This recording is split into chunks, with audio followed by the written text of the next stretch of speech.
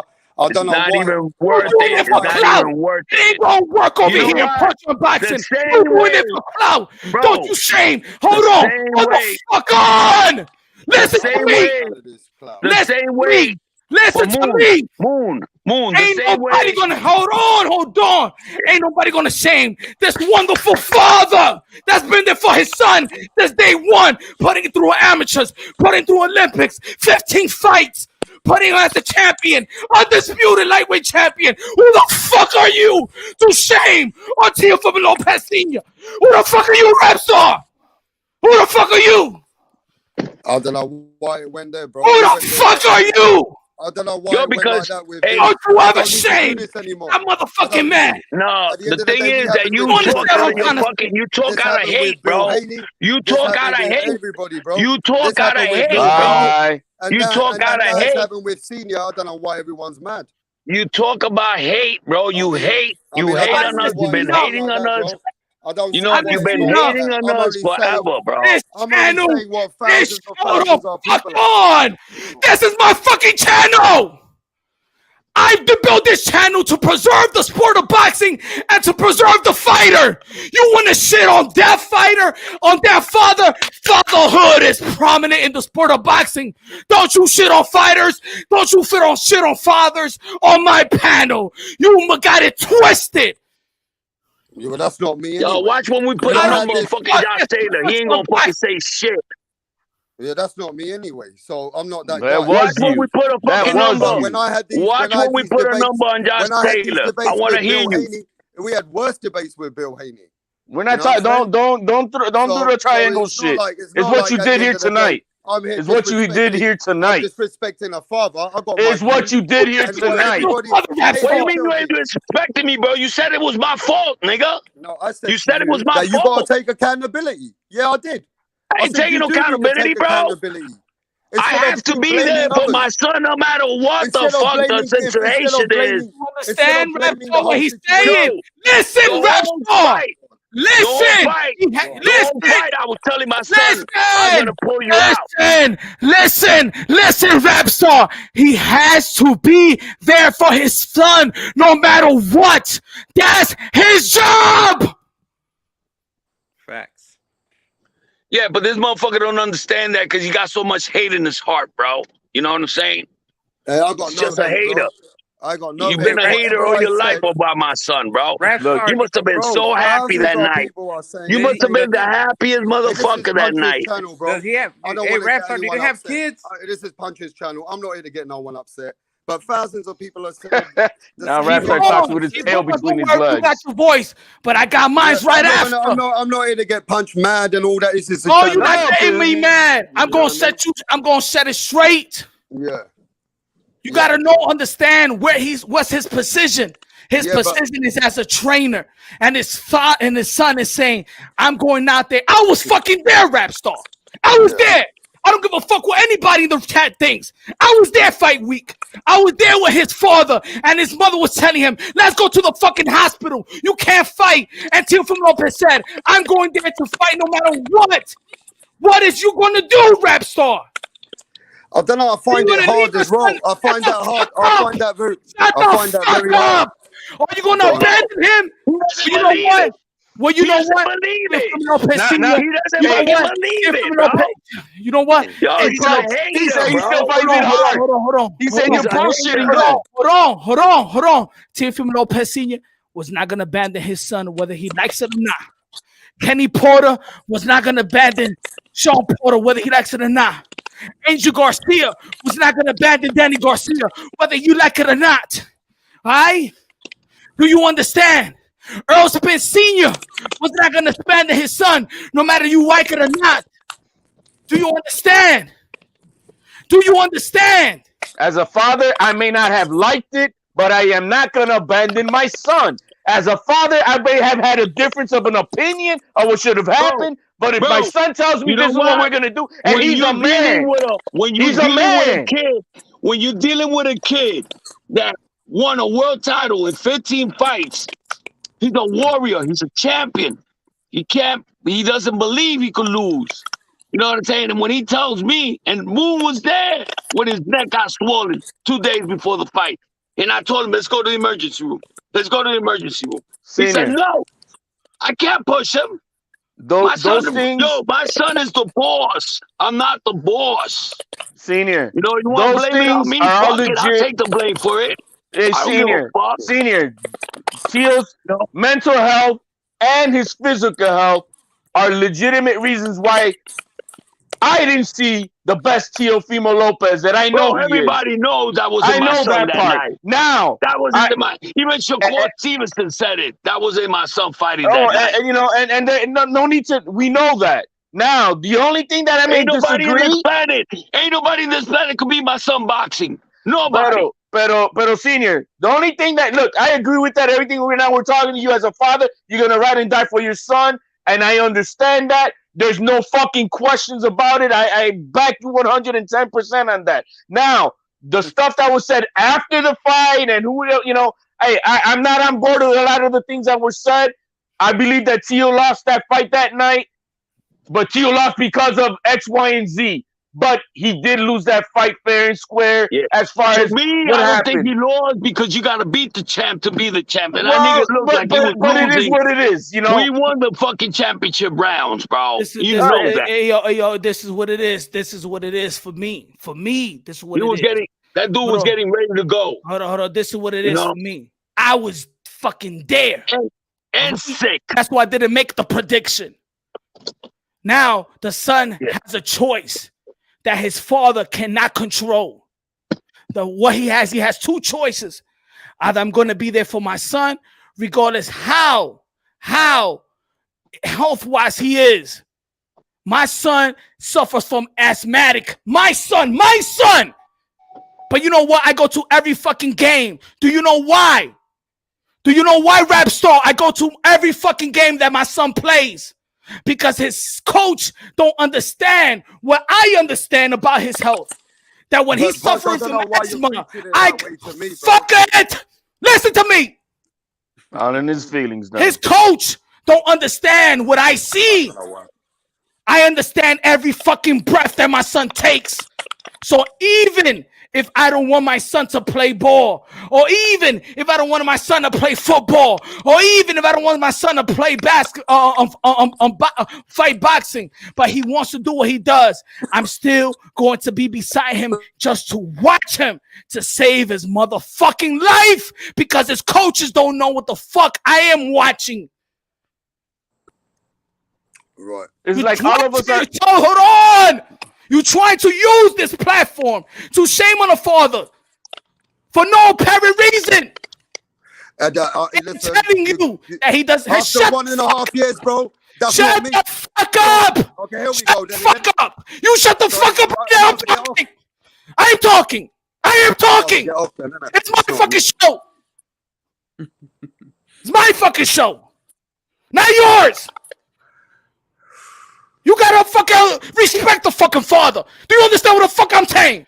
Because you don't know what he's going through. You do not have a son that go through the fire like Teofimo Lopez has done.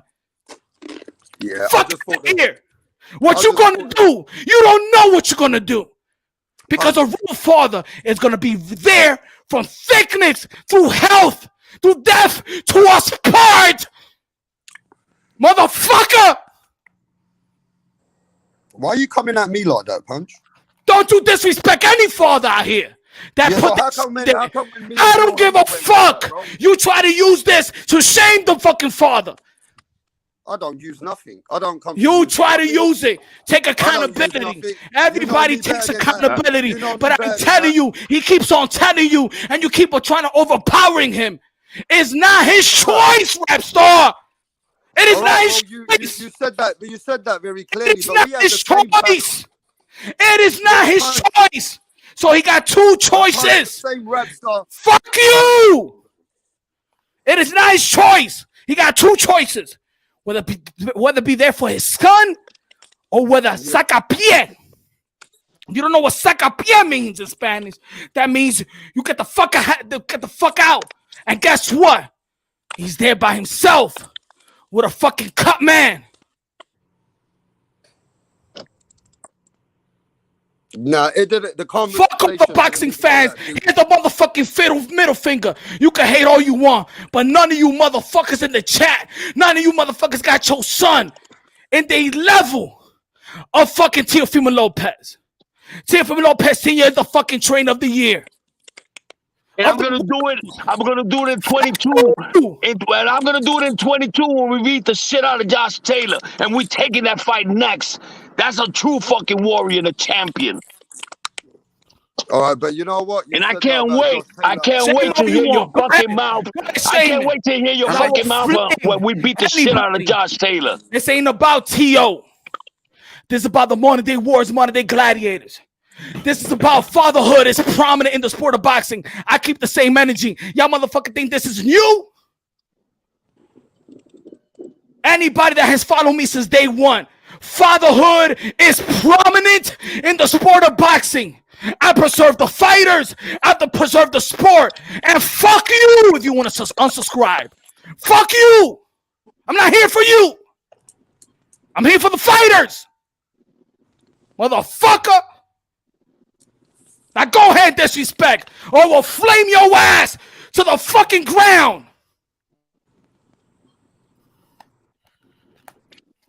Hey man, we were having some banter. I don't know why the fuck it went that way, you know. We had the same banter with Yo, fuck out of here, Raptor. Oh, neck a man, bro. What you said, bro? We had the same banter with Bill Haney a few times. We've gone back and forth. I don't know why this has gone that deep. Maybe it's very different because what you're talking about is we never questioned Bill Haney's fatherhood. We never questioned. I have never said Bill Haney is a bad father, and never, not once, with all the disagreements I've ever had. Bill Haney's a tremendous father. He's raised a fine young man, and he's done very well for his son in that respect. But I'm never going to question that fatherhood like you were just doing. You're a parrot. You're only talking because Punch is talking now. No, man, shut the fuck up, bro. Here you go again, bro. Oh, here we go. It's right You're about full of shit. It's right about that is what he's showing, and you're not listening. Man, this Senior is does rap star. Now he's talking with his tail between his legs. Hold on, man. Now rap star's a bad person. Fucking man. Senior, rap it's star's not a a bad fucking debate. Senior doesn't have the choice. His choice is either I leave my son, whether I want him to be in the hospital or not, whether I don't want to fight with him or not. I was in the motherfucking lobby in the hotel at 2 o'clock in the morning where his mother came with pajamas on and say, we need to take him to the hospital.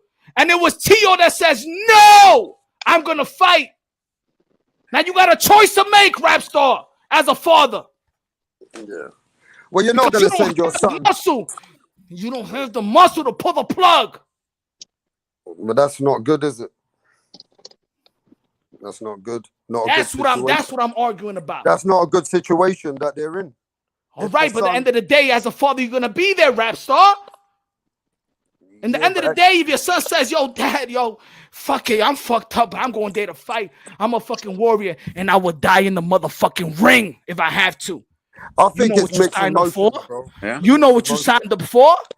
You know what? I guarantee you, nobody in this fucking world, nobody would have fought the way he fought. Nobody, not even in basketball, soccer, or football. Anyway, if you got no lungs, bro, it's a miracle you go 12 rounds doing that shit. So to say that, now God forbid, Tio passes away, and you go with it. Hold on. Let me say this. Let me say this. So God forbid, Tio passes away, and you come with the same rhetoric that it was Teofimo Lopez's dad's fault that he passed away. Do you think that's he wouldn't have had fair? the balls to do that? He wouldn't have had the balls to say something like that. You think that's fucking fair? All right, can I speak? You know what? You know what my son did that Answer the night? question first. You know what my son did that night? He tried to satisfy the fans. And at the end of the day, I told my son, the fans are not worth it. Fans are not worth losing your life. I told my son that. You know? And you could hear me. Shut the fuck up. Hold on. After the third, fourth round, I was trying to pull him out of the fight. He ain't right. It ain't right, all right? Eddie, stop trying with this narrative YouTube bullshit. It ain't right. None of y'all motherfuckers in the chat got a fucking son like Teofimo Lopez. Fuck you. None of you motherfuckers in the chat is in position of a Teofimo Lopez and the son and the father. Shut the fuck up, you piece of motherfucking shit. None of you. Punch, we don't even got to go that far. All of us are men here. I'm going to go that far. No, but listen what I want to say. I'm go all of us are men. You know what, HLD? You know why, HLD? Because that's the nature of why I do this. No. But I want you to. I understand it. What I'm trying to say is we don't have to go that far. That if we have a son who's at the level of Teofimo, all it is as a father. If my son is an adult, I can't control his fucking actions. None of us here on this panel are going to have our dad tell us what the fuck to do. One thing you got to understand, my son was willing to die for his fans, bro. Who the fuck is out there doing that? Nobody. Nobody. If any other fighter would have had the complications my son had that night, they would have quit on the fucking stool. And he didn't do that. You know what I'm saying? Because he thought that he owned people something. And I told him, you would have been forgotten a month later.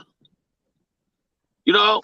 I've seen a lot of boxers. I've seen a lot of boxers die, bro, and they don't give a fuck about them afterwards. Nobody fucking remembers them. What I told you, Senior, before. I said, fuck them haters. They're gonna hate even more. Probably a learning experience for him then, Senior. Nah, the shit is fucked up. That's I wouldn't put I wouldn't put Canelo don't give I wouldn't put that weight on anybody, bro. He does it for his That's what I'm saying. I wouldn't put that weight on anybody. I wouldn't put that weight on anybody. Hold on. Listen, please let me talk. They don't care about the fans. Hold on. Hold on. Don't listen to me, my brother. Don't do. Hey, yo, chill. I wouldn't put no weight on that. I wouldn't put it on Lopez. I wouldn't put it on HLD. I wouldn't put it on Rapstar as a father. I would never put you in a situation, even when you don't have no control, to say that it's your fault. That's fucked up. It's not his fault. It's not his fault. Exactly. That's where I'm coming from. Hey, Cedar, not his fault. Exactly. And it's not even about boxing. It's about life itself as well. Did Senior bounce off? Oh, he did, right? Once you get up, a lot of people go to court. Baby mama's trying to play you. You know what I'm saying? And I'm gonna be like, hey, yo, it's your fault that you wasn't there. Yeah, but my baby mama was having me to court. But it's your fault that you wasn't there. It was your fault. You fucked up the whack ass pussy. You fucked up the whore. It's your fault. Your son fucked up. Your son almost got shot in the hood because you ain't take him out the hood. You a fucked up dad. You ain't take him out the hood. And that's why your son got shot up and killed. Because you wasn't capable of taking your son out the hood, you weak ass dad. But sometimes it's true though. No, it's not true. It is, Punch. No, it's not. You got. Let's tell you why. No, it's not. You can't put that weight on the fucking dad, bro. You can't put it on weight. You don't know what people is going through, fucking Rapstar. You can't put on. You don't know what people are going through. But bro, you can't just blame Teofimo Lopez and not give Senior some blame. You got to give Nobody is Senior some blaming blame. him. Now I don't know what they're going through. Accountability is one But- thing. Yeah, but you got to You give saying the that man, it's yours? You can't just blame Teofimo Lopez. You got to blame Senior. You saying too. it's his fault that he got in the ring? No, he's got. Well, to you take should have pulled him out. accountability Too. He's got. That's what you said. Yes. And I'm saying that he don't got the Right. choice to pull him out. No, because So he only got two choices. Because if Whether that was to a be normal trainer and a trainer was told by his fighter, I'm going in, and the trainer That's takes him in, and the trainer takes him in, and the trainer's taking him when he knows that the fighter's injured, he's not good, he's got half a lung, he knows that my fighter's neck is swollen, he knows that my fighter's no good, and he takes him in. How do you think that fighter's going to look at that trainer? Nobody knew he had his lungs like that. No, but that's what Senior told us. Senior said that his lungs were like that a day before, that the neck was swollen. He said it already. That the neck was swollen, but they didn't know the condition he had. He already said that my son wasn't good, but at the end, it was what it was. What I'm saying is, any trainer. It was that. No, it's not. It was what it was. It was that Tio said, "I'm gonna fight no matter what." But look, hold on. This is the point. No, I'm just trying to get my opinion out here. I understand your opinion, Rap Star, but you're not understanding. I understand your opinion, Rap Star, but you're not understanding the circumstances. Your opinion is that his father knew. No, I only come on your channel because of you. I don't need to come for clout. I don't need no clout. I don't need no clout. Rap Star. Oh my God, this dude is in his feelings, bro. I'm keeping it real though. Hold on. You keeping it real because the boxing, the chat is yeah. No, but it's not like that. I don't mean to make we gotta be like that. Man, we gotta be the logical ones, bro. We gotta be the logical ones. But what I'm saying is, I understand. Listen up. Let me tell you, Rap Star. What you saying, I understand you 100%. Thank you. What you're not understanding is he does not have the power to pull him off the fight. What you're saying is 100% right. What I'm asking you is, his son is saying, I'm going to fight regardless. Are you with me or are you not? But even yeah, go on. As a father, you're going to be like, son, I can't be in your corner. I can't watch this. I know you're not ready. No, that's a tough decision. Hold on. Or you're going to be like, shit. All right, let's come up with something, man. I'm going to be in your corner because I got to watch your back.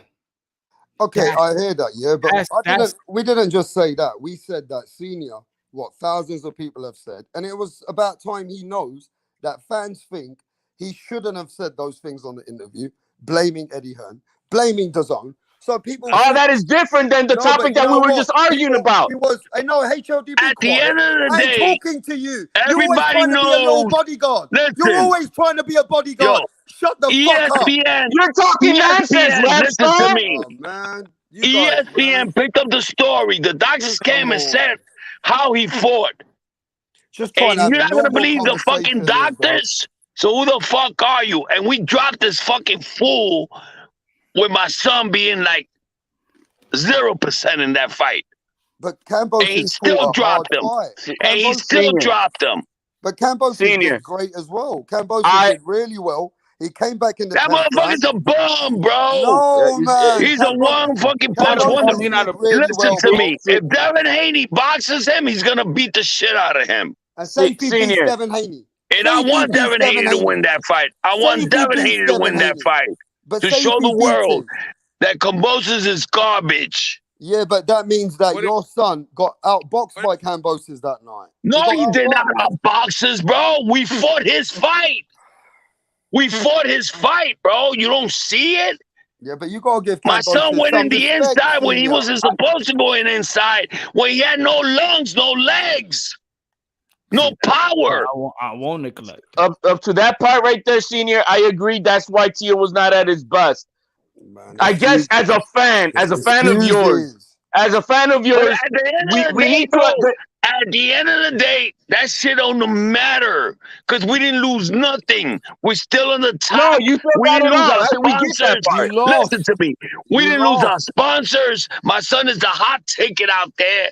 We're going to fight Josh Taylor next, and that's all that matters. Well, the future is what matters. But as your fans, your hardcore fans, I understand why Tio was not at his best. I understand that.